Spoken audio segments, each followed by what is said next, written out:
I think it really starts with being very, very selective with who you interview and why, and what is the goal of the podcast, and not thinking so much about what's popular or what does the audience want, but what is it that you're passionate about and what do you want to talk about? Because, nobody's going to listen to you fake the funk for 45 minutes every week if you're not really into it. We've all kind of been around, but the relationship is really like with the person sitting across the table from you. Mm. And if you really love what you do, then that conversation is going to be great.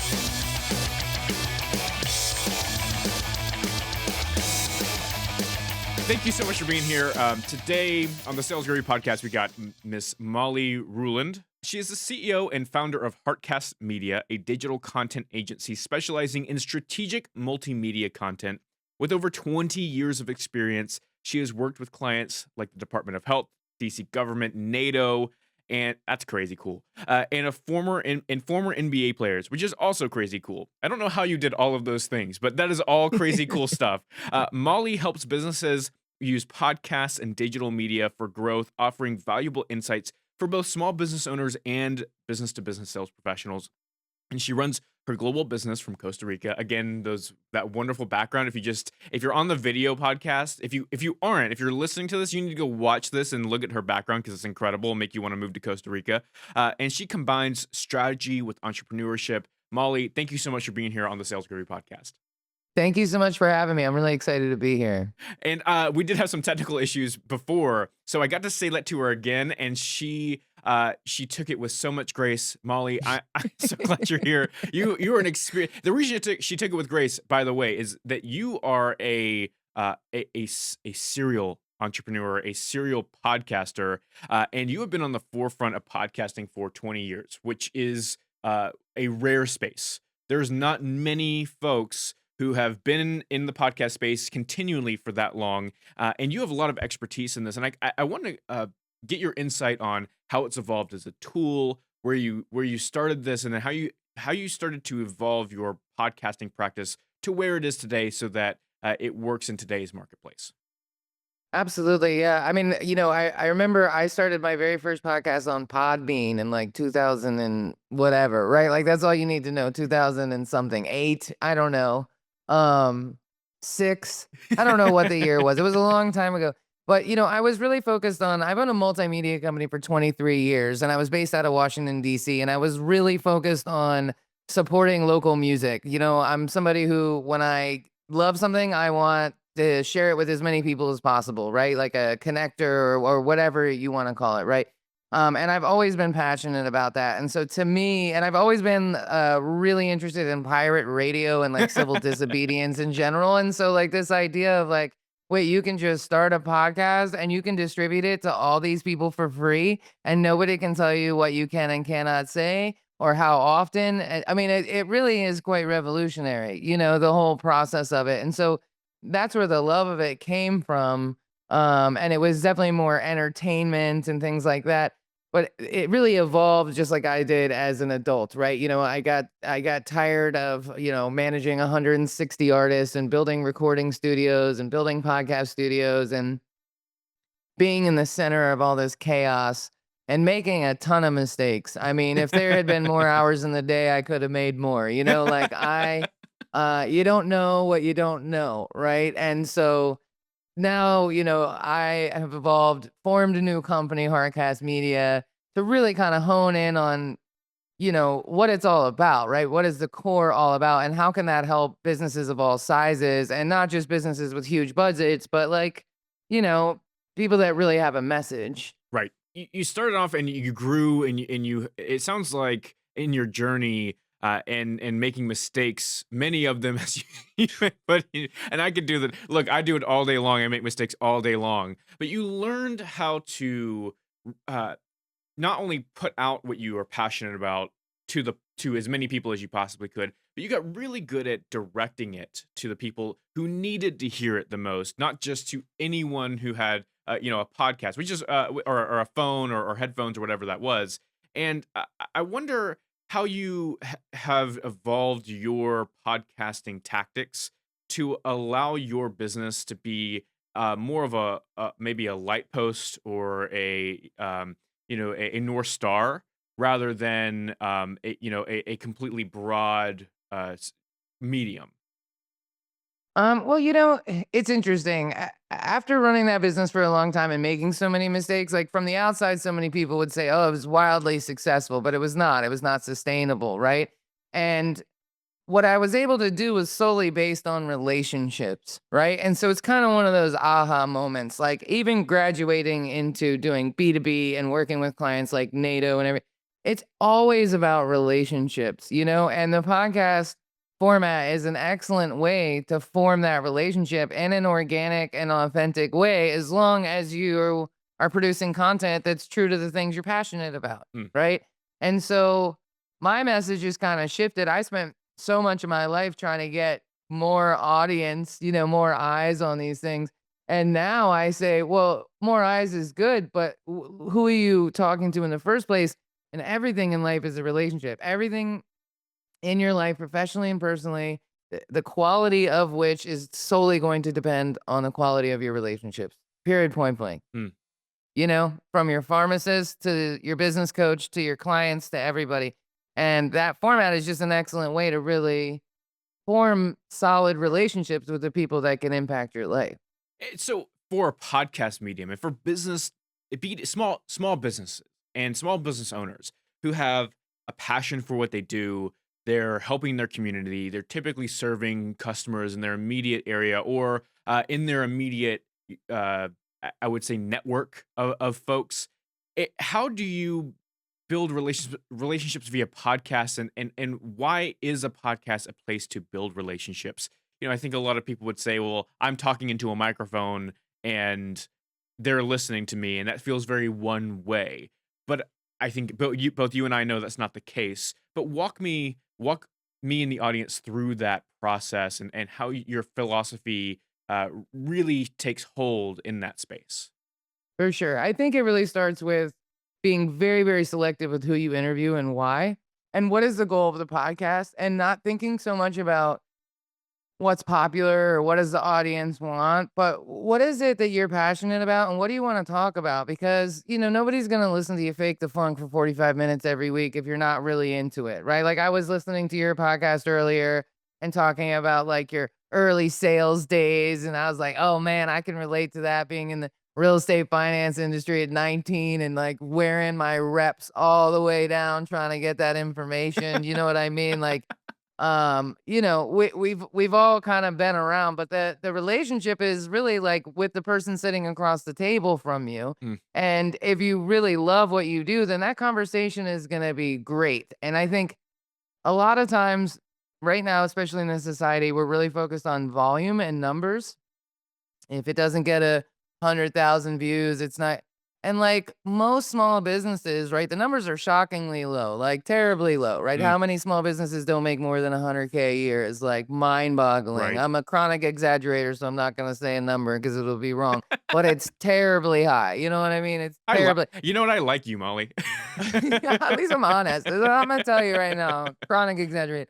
But you don't need I don't need 100 new clients tomorrow. You know what I mean? Like two people who really like me and understand my business and see my value talking about me in rooms I'm not in can change my pipeline. Mm. And five new clients in a year can significantly change my bottom line, right? And so I think it's like getting back to actually having a relationship, listening to the person's podcast. Actually, like you did a great intro for me. You actually like checked my stuff out. You listen. That's a relationship, right? I bonded with you listening to your sales talk earlier. I was like, oh, I can relate to this person. So there's that immediate relationship there, but then you just never know Mm. who I might send your way or who you might send my way, and that's intentional, right? Like I'm not going on podcasts about moms or things like that because I'm not a mom. Right. That's not Right. that's not, you know what I'm saying? That's not. I want to build relationships with people who love sales because I want to build relationships who are helping other businesses be more successful. And then ultimately, what'll happen is people will hear me talk and they'll go, "Oh yeah, yeah, yeah, I like her." Or some people probably say, "I'm gonna pray for her." And, it's Or a as we 50-50 say in the split. South, bless her heart.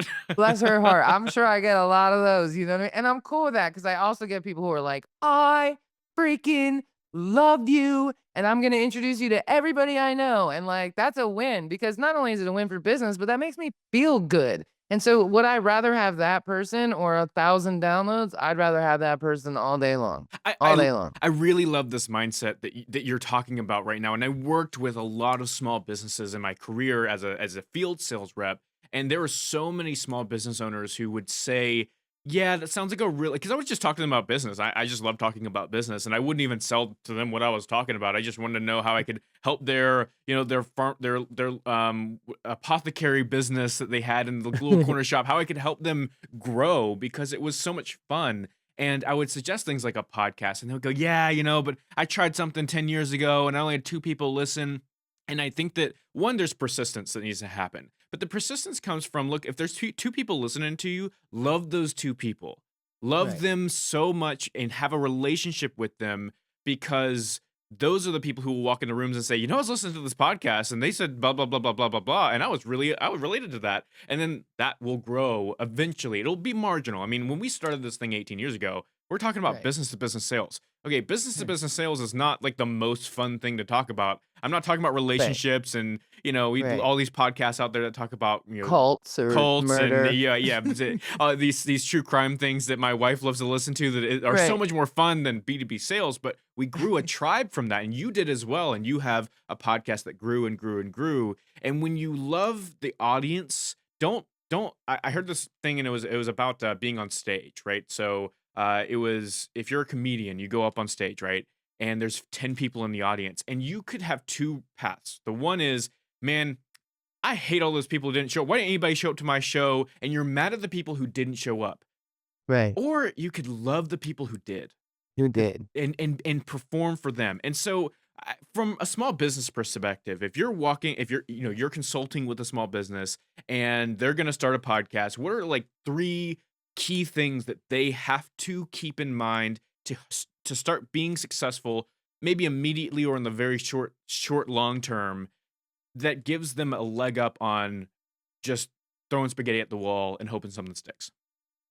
I mean, the number one thing I'm gonna tell people is outsource because too many companies try to do it internally, and it's just not fair because, people go to school for audio engineering and people go to school for video editing and people go to school for copywriting, you know what I mean? And so for you to be, to expect to do that yourself or put that on your like marketing team is absurd, right? Like they're already stretched really thin. So that's kind of the basic one. And Amen. then a tie for number one is strategy. Like let's not do something that you think will be cool or will work on TikTok. Like, what do you want to talk about? What does success look like? Who is in your pipeline? Who do you want in your pipeline? And how do you reach those people? Like we do outreach for our clients on LinkedIn, right? So we do cold outreach on LinkedIn and then we invite them to the client's podcast. Well, what happens is you send out 5 invitations on LinkedIn with something catchy because that's my jam, right? I'm a little bit of a smart aleck. Uh, and you gotta stand out. Like, I promise I'm not AI writing this, I promise you, but then even if those people don't come on your podcast, now you have just if you send out 500 messages, you're gonna get a 50% open rate and 250 new insert title are now on your feed. Mm, So in my case, I love interviewing CMOs and fractional CMOs ideally because they have multiple clients, right? right. Like why go for clients when you go aggregators of clients, right?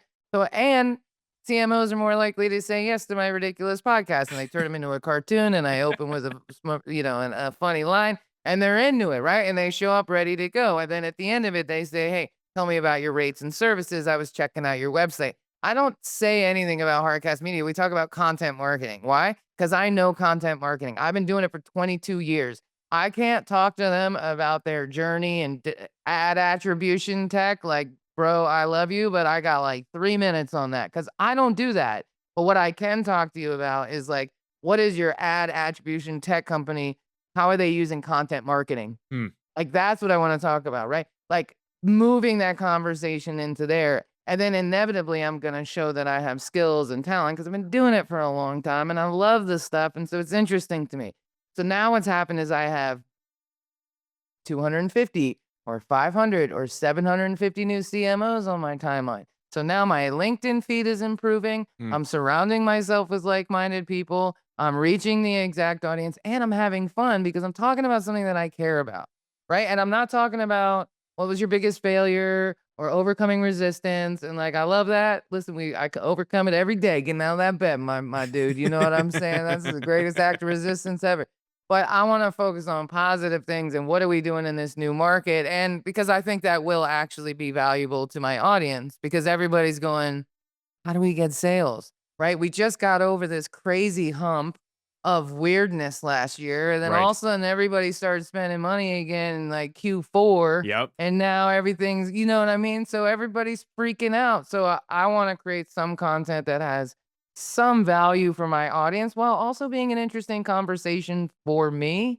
And I think that's like really important. What does success look like? Where is the goal? You can't kick the ball down the field in the right direction if you don't know where the goalpost is.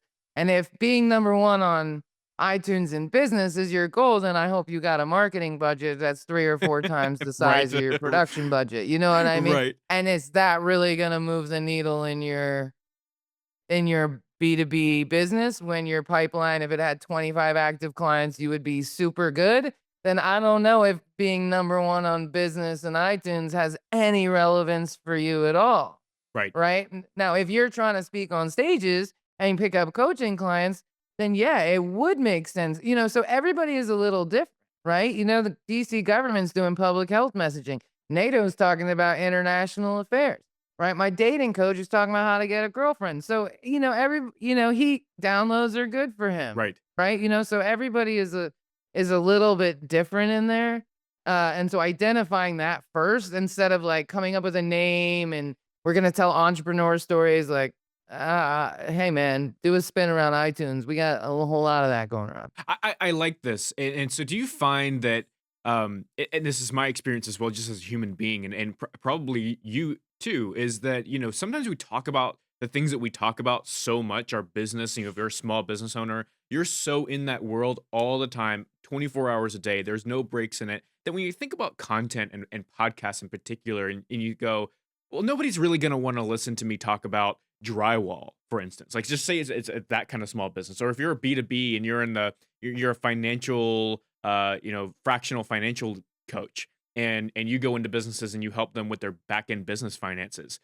That sounds really uninteresting to you in terms of an audience because you do it every single day. But how do you, as a content creator and someone who works with these businesses, help people kind of break that notion that you need to come up with something completely innovative and go off, into the wilderness and find something that is the unicorn, so to speak, and help them kind of rein it back into what they love and know? What are some of those conversations like? Well, like for example, if you're talking about like a plumber or somebody in the trades, it's like, okay, well, yeah, a podcast about plumbing might not be that interesting. I don't think plumbers are pulling out their phone listening to podcasts all day. I could be wrong.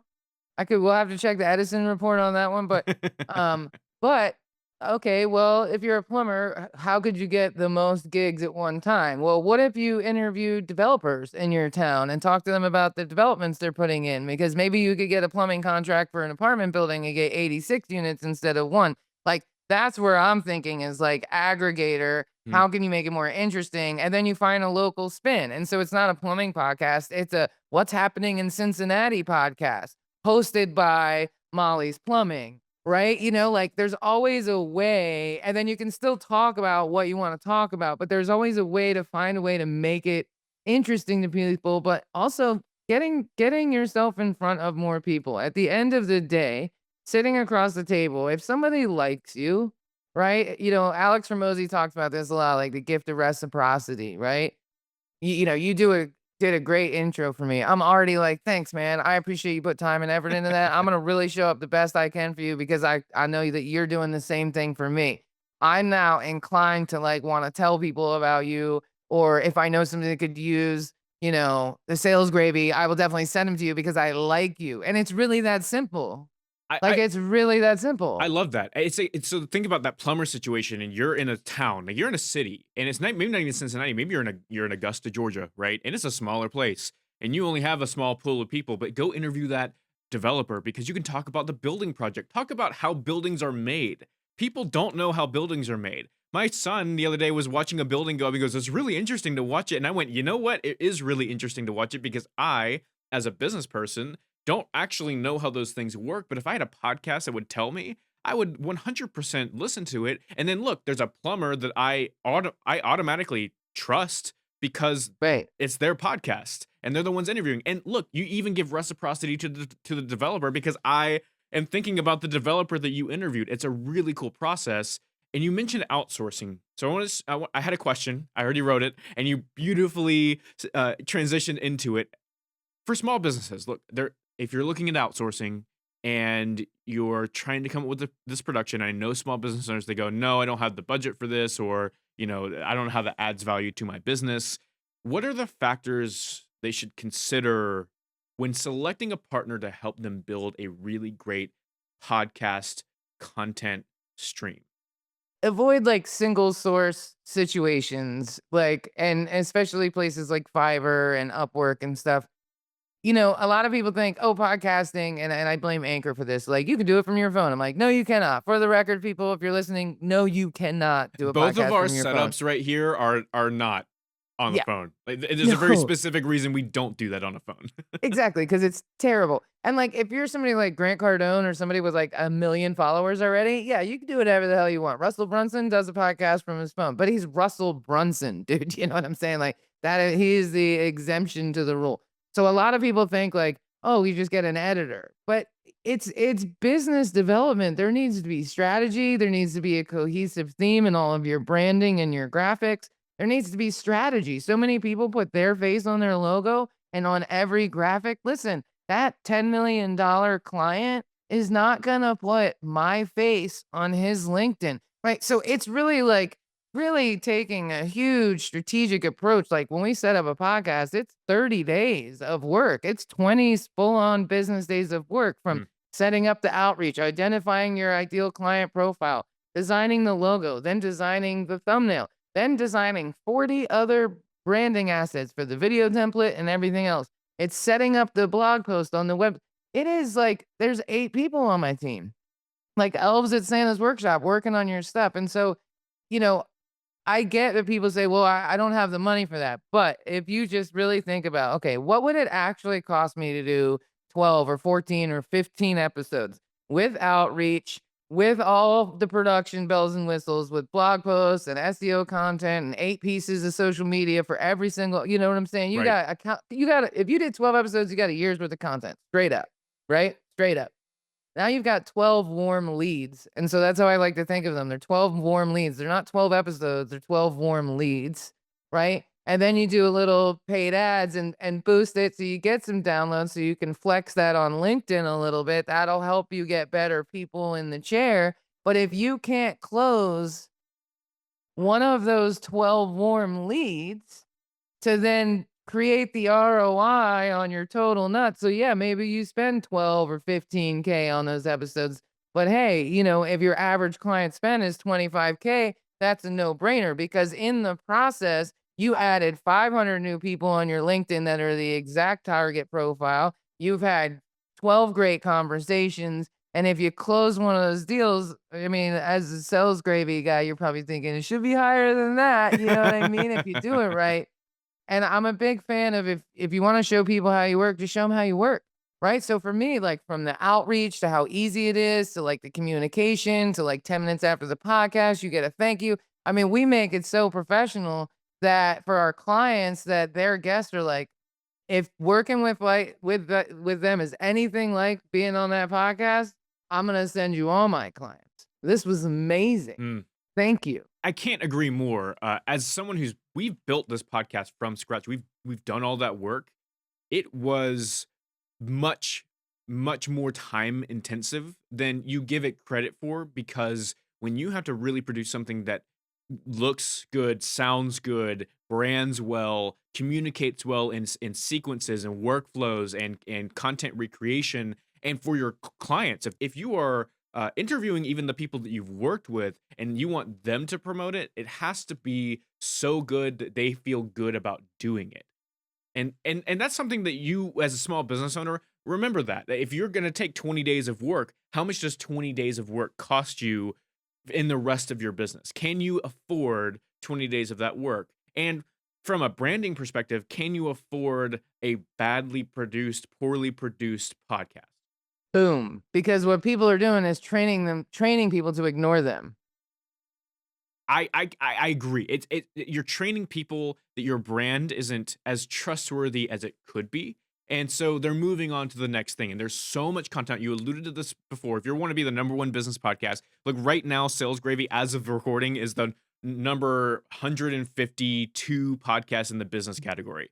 Right. We do a lot of work. I work every Yeah. single day on the podcast. We don't have a marketing budget that advertises everything for us for that specific Right. reason. Being the number one doesn't necessarily serve us that well, but Right. it's a long road to Nashville. Like it's not easy to get there. But so in your experience with small business, with high profile clients like the Department of Health and NATO, what lessons did you learn that translated back down the channel to a small business world from organizations that had international reach, or a really national reach that people paid attention to, and you didn't have to maybe necessarily try as hard as a small business would? What did you learn from those experiences that you translated into small business? Well, being a good journalist is really hard, right? Like or interviewer, right? The NATO podcast, we did that with Terry Schultz, and she's like an award-winning Yeah, journalist. she's And so sh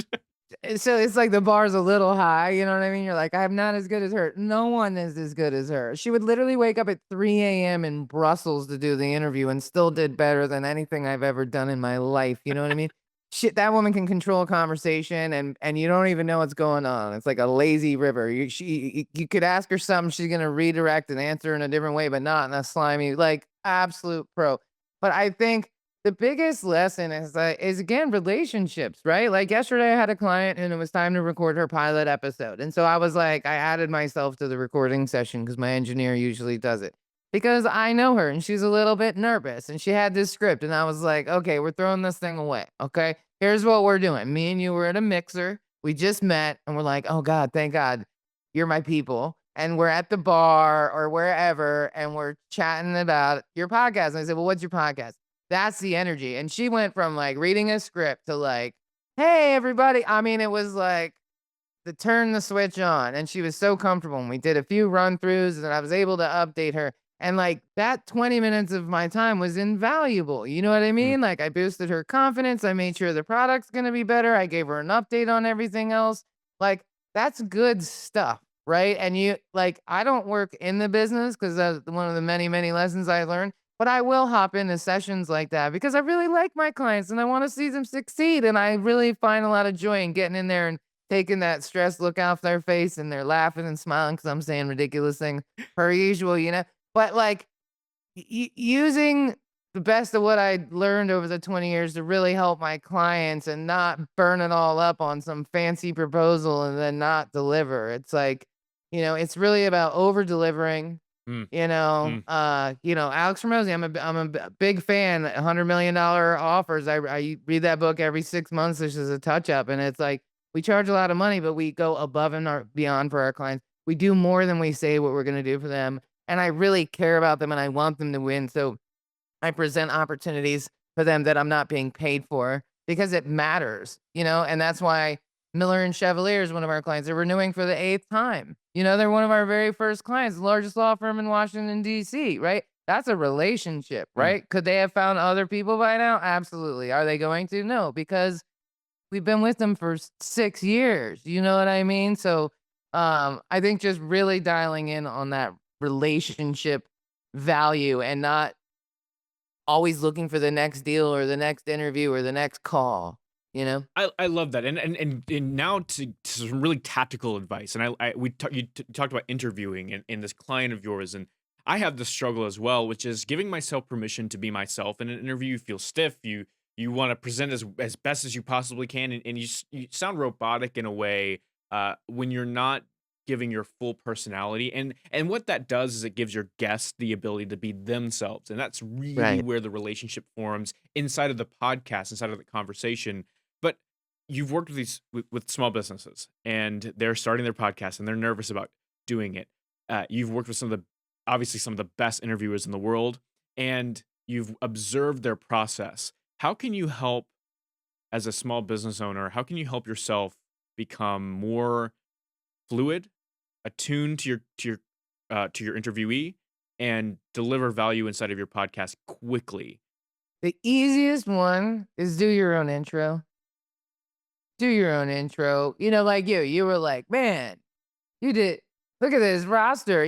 That you didn't just read what I sent you on my form. You know what I'm saying? You took some time, you looked at it, and you did an intro. That is a door opener and a relationship builder right then and there. And so many people mess that up. And then the second thing is the follow up.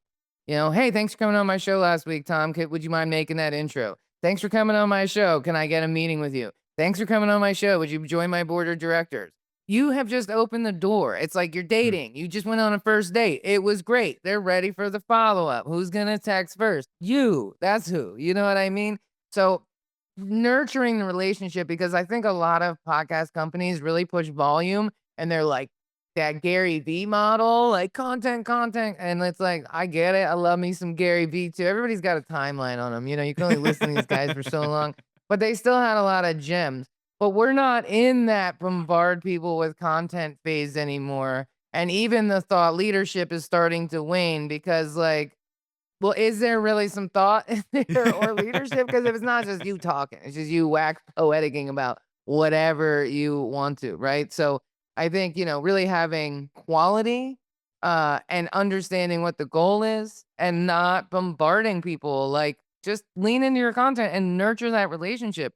It's not about the audience. The audience is the person across the table. And so many people are like, next, next, next. They don't even market the old episode. And so I think if a small business owner could challenge their belief system and not look at it as an episode, but look at it as a warm lead or a relationship, I think it would change things. Like if mm. that was a date you were going on, you wouldn't show up half-assed. You would know a little bit about people. You know what I'm saying? You would put a little more effort into it than just cranking through and waiting for the next recording, because that's just a waste of everybody's time. And so I kind of swim upstream. You don't have to do weekly episodes. There's no timing that's exactly right unless you want to be a podcaster. If you're trying to fill your pipeline, then who you interview is so much more important than when you interview them. I like it. Approach it as a first date. Really take time with the people that you're going to interview. View them as leads, not as the person you're interviewing, because then it changes your mindset around it. And do your own intro is really important. I've always found that to be more fun because I like the smile that I get. When you do your own intro, you like the other person is happy to hear about them. People love their own name. They like to hear about themselves. They are so impressive. It's a good ego kick. And then they want to give you everything they have because you've Right. given them exactly what they want, which is to feel important. Molly, thank you so much for being here. Where can people follow you, learn from you, and be able to help drive a better podcast for their small business? Absolutely. Well, you can go to our website. It's heartcastmedia.com. And if you go to /friends, because we're all friends now, I've got my links on there and contact information and some interviews and stuff like that. And then, of course, the rest of the website people can peruse around, but that's the easiest way to get directly to me. She's got an incredible website, really, really cool. Go check out her content. Go connect with you on LinkedIn. And we really appreciate you being here on the Sales Gravy podcast. Thank you so much for having me. It was a lot of fun. Hey, I'm doing a happy dance because you watched this video. Make sure that you click like and subscribe so that you never miss one of our amazing sales training videos.